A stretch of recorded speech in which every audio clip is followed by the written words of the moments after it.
नमस्कार, मी हवामान अभ्यासक अनिलराज मुलगे, राहणार मुलगेमळा, बार्शी, जिल्हा सोलापूर.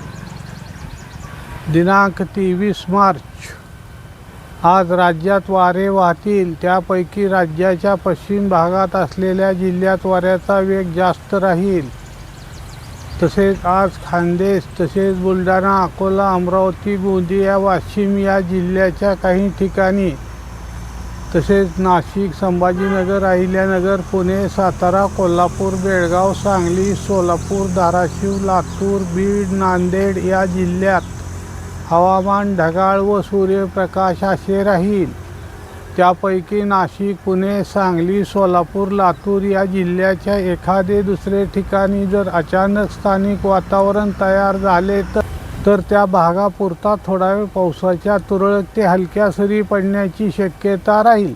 जर स्थानिक वातावरण तयार झाले नाही तर पावसाची शक्यता नाही. तसेच आज रत्नागिरी, सिंधुदुर्ग, सातारा, कोल्हापूर, बेळगाव या जिल्ह्याच्या काही ठिकाणी वादळी वाऱ्यासह ढगाच्या गडगडाटासह हलक्या ते मध्यम स्वरूपाच्या पावसाची शक्यता राहील. तसेच उद्यापासून राज्यात भाग बदलत पुढील 4 दिवस लातूर, धाराशिव, सोलापूर, सांगली, कोल्हापूर, बेळगाव, सिंधुदुर्ग, रत्नागिरी, सातारा, पुणे, अहिल्यानगर, तसेच मुंबईच्या काही उपनगरात, तसेच नाशिक या जिल्ह्याच्या काही ठिकाणी वादळी वाऱ्यासह ढगाच्या गडगडाटासह हलका ते मध्यम पावसाची शक्यता राहील. काही ठिकाणी पावसासोबत गारा पडण्याची शक्यता राहील. वातावरणातील अचानक बदलामुळे यामध्ये काही बदल झाल्यास तसे आपणाला सांगण्यात येईल. तसेच मी काल सांगितल्याप्रमाणे दिनांक 29 मार्च ते 4 एप्रिल या तारखेदरम्यान राज्यात भाग बदलत पावसाची शक्यता राहील.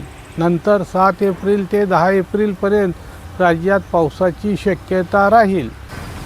सदर हा अंदाज दूरचा असल्यामुळे वातावरणात अचानक काही बदल झाला तर तसे आपणाला सांगण्यात येईल. सदर हा अंदाज सांगण्यामागचे कारण आपण सतर्क असावे म्हणून दिलेला आहे. महत्त्वाचे शेतकरी मित्रांनो, पुढील 2 महिने तापमानात बरीच वाढ राहण्याची शक्यता असल्यामुळे आत्तापासून आपल्या असलेल्या विहिरीतील पाण्याचे नियोजन करणे योग्य ठरेल. तसेच पुढील 2 महिन्यात धरणातील पाण्याची बाष्पीभवन होऊन धरणातील पाण्यामध्ये घट होण्याची शक्यता राहील. त्यामुळे धरणातील पाण्याचे पण नियोजन होणे जरुरीचे आहे असे मला वाटते आहे. सदर माझा हा व्हिडिओ आवडल्यास त्यास लाईक करा, सबस्क्राईब करा व शेअर करा. धन्यवाद.